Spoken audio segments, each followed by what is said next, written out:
So, Mr. Customer, first things first, I want you to pop the hood on this thing.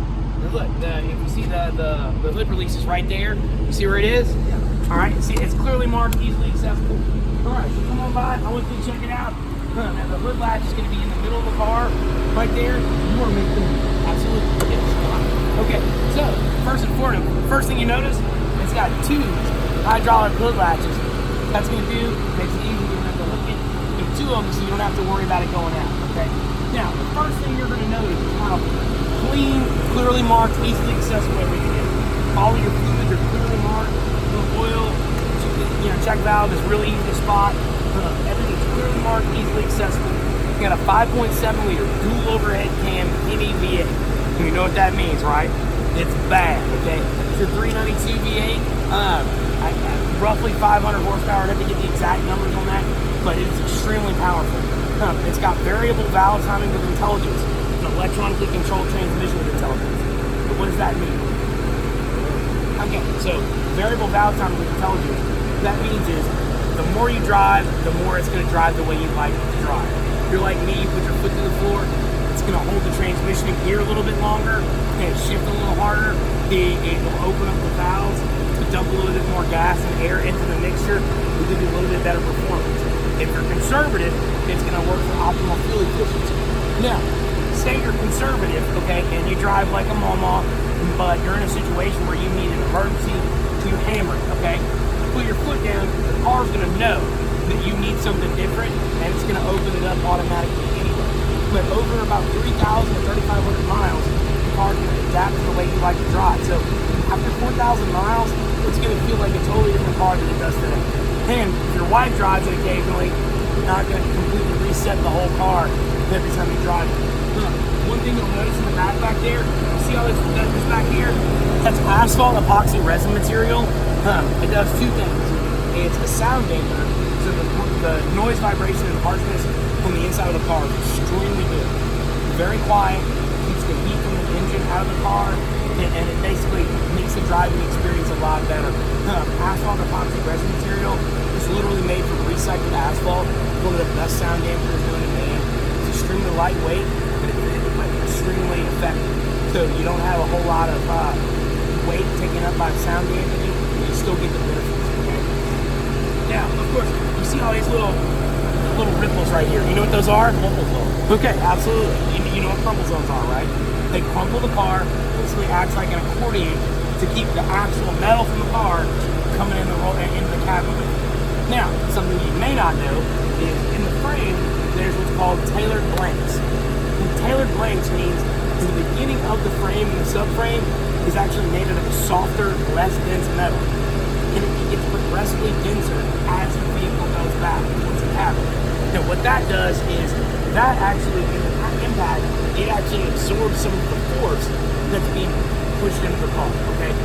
So the crumple zones actually keep the vehicle from coming there. The tailored blanks actually keep the force from doing so.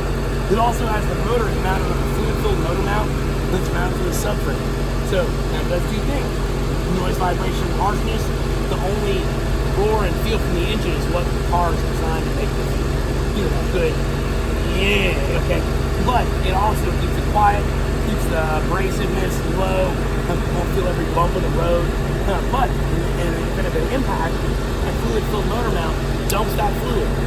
The engine pulls forward instead of backwards. So what that does is that counterweights the force going into the car, it rolls it forward to help minimize that force coming into the car. Because the thing that hurts people more in a wreck than actually the car or anything crushing in there is actually the force. Shaking around, rattling, your head rattles around. So this reduces that force to make it a lot safer for you, okay?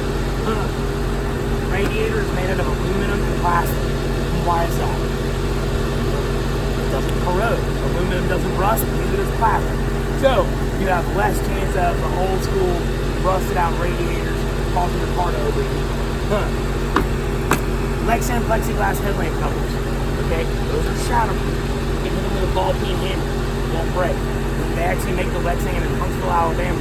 But the reason why they use that instead of glass is because these halogen bulbs are delicate and expensive. They work very, very well, but costs a good deal of money to replace. So, they put the Lexan plexiglass on here. You know, wipe your face to make you sweat more. Oh, really? Yeah.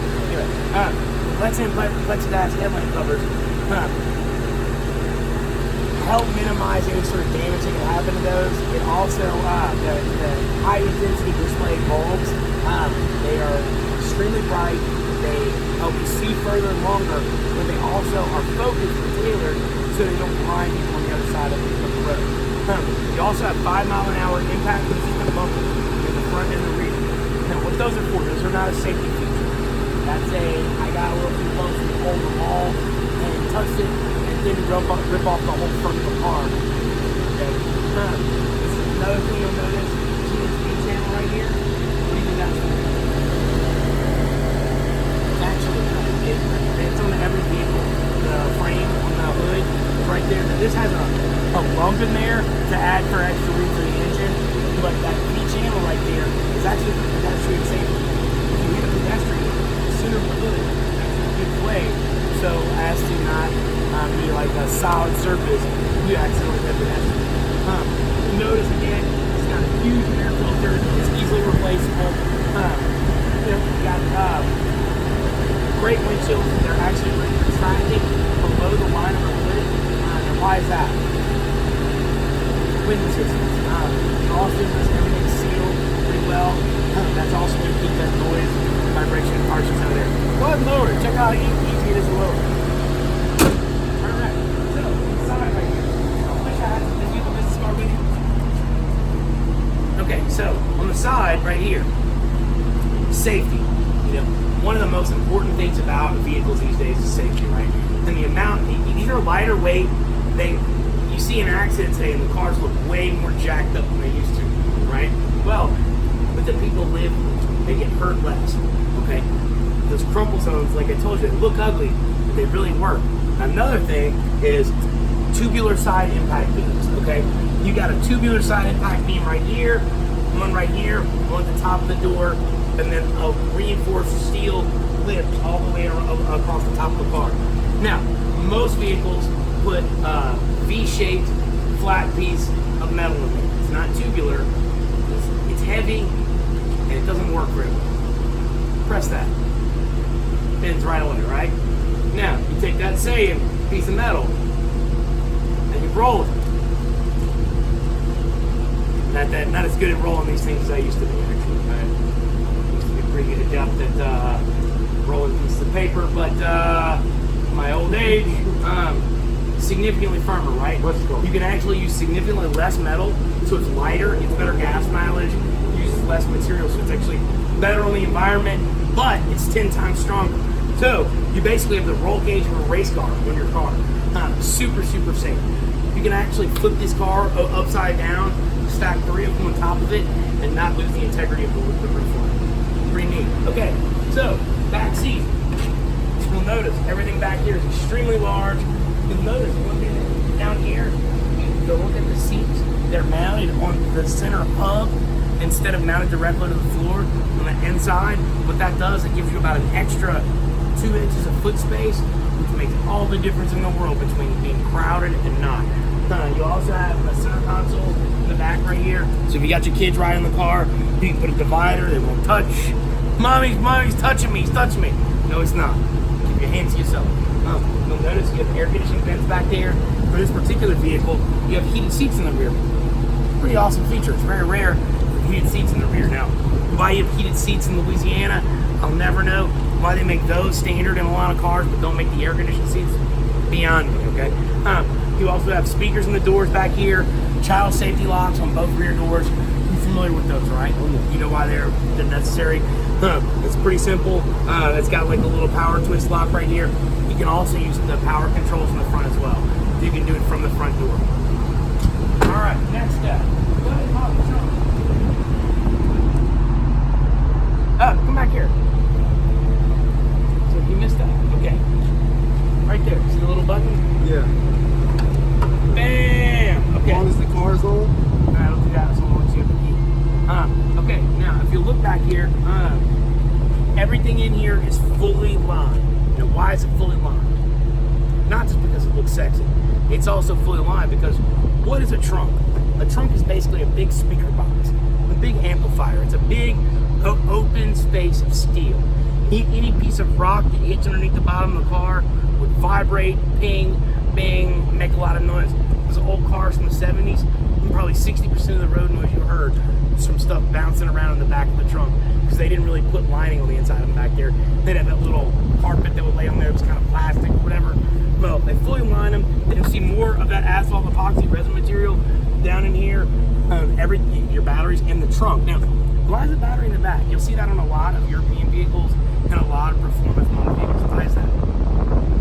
Easier access? It's easier access, but the biggest benefit is actually for balance. The weight ratio on the vehicles is a big important part of how cars drive. So you put the weight of the battery, which is pretty substantial. They're usually about 40 pounds. That little bit of weight makes a big difference as far as the power to weight ratio. You know, the golden rule is to get 50% power to weight or weight ratio front to back.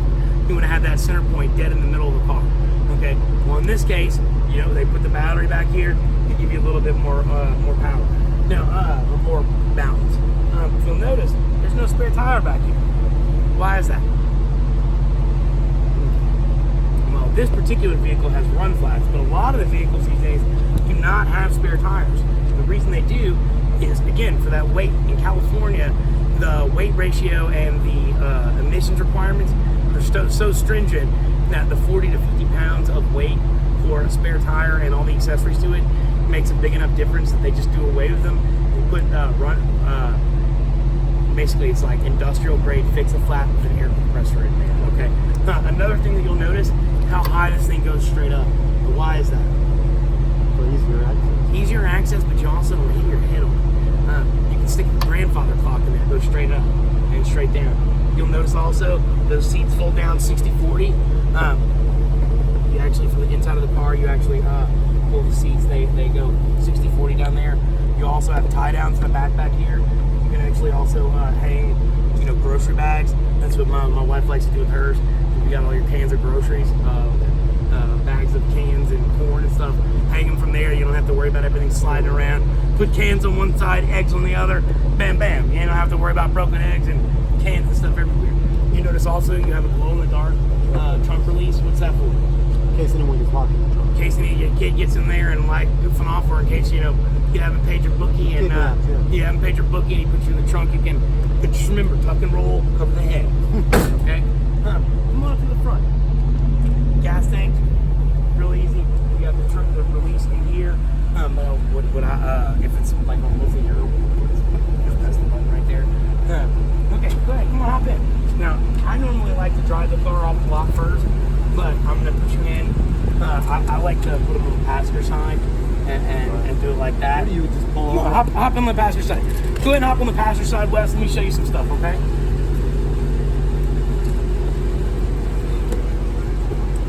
All right, now, so first and foremost, you'll notice you got an awesome full color touchscreen display.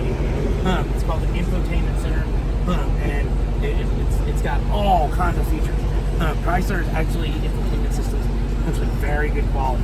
You'll also notice this is all aluminum. That's special for the Daytona editions. Normal Chargers do not have that. You'll notice you got a large center console cubby. It's got power outlets in here.